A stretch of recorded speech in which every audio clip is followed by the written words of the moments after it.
பிஜேபியோடைய அரசாங்கம் வந்து மத்திய அரசாங்கம் வந்து ஒவ்வொரு மாநிலத்திலையும் கண்ணில் விளக்கெண்ணெய் ஊற்றிக்கிட்டு இந்த அரசு வந்து மக்களுக்கு, அதாவது பிஜேபி ஆளாத மாநிலங்களில் இந்த அரசுகள் வந்து எப்படி வந்து மக்களை வந்து திருப்திப்படுத்திடுமோ, மக்கள்கிட்ட நல்ல பேர் வாங்கிருமோ அப்படிங்கிற அந்த ஒரு எண்ணத்தோடு என்னென்ன திட்டங்கள்லாம் செயல்படுத்துவாங்க அதை நம்ம தடை செய்யலாம் அப்படிங்கிறதுக்கான அந்த ஒரு அணுகுமுறையோடு தான் ஒவ்வொரு பார்த்துக்கிட்டு இருந்தாங்க.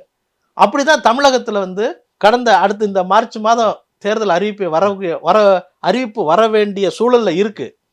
இந்த நேரத்தில் வந்து அரசாங்கத்தினுடைய பல திட்டங்களுக்கு வந்து ஏதாவது செய்துட்டா நம்ம அதை வந்து நிறுத்தலாம் அப்படிங்கிற யோசனையோட இங்கே உள்ள பிஜேபி அமைப்பாளர்களும் பிஜேபியோட உயர் பொறுப்பில் இருக்கவங்களும் இங்கே தமிழகத்தில் சுற்றிக்கிட்டே இருக்காங்க. அப்படி தான் என்னென்ன மாதிரியான டெல்லியில் வந்து ஒரு மீட்டிங் நடக்குது, தமிழக அதிகாரிகள் வந்து கூப்பிடுறாங்க.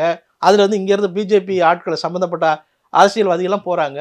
தமிழக அரசு மக்களுக்கு செய்யுது ஒரு நல்லது செய்யணும்னு நினச்சா எது வழியெல்லாம் இந்த தேர்தலில் வந்து அவங்க மக்களை திருப்தி அடைய வச்சு நல்லது செய்யும் சொல்லுங்க அப்படின்னு அவளை மீட்டிங்கில் கேட்குறாங்க.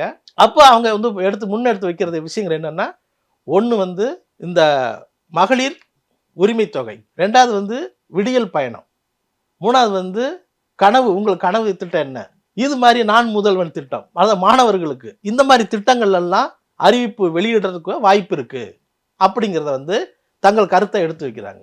இது கொஞ்ச நாள் ஒரு 2-3 வாரத்துக்கு முன்னாடி நடந்தது டெல்லியில். இந்த மீட்டிங் எதுக்கு நடந்தது அப்படிங்கிறதும் இங்கே உள்ள தமிழக அரசை சார்ந்த அதிகாரிகளுக்கும் தெரிஞ்சிருக்கு.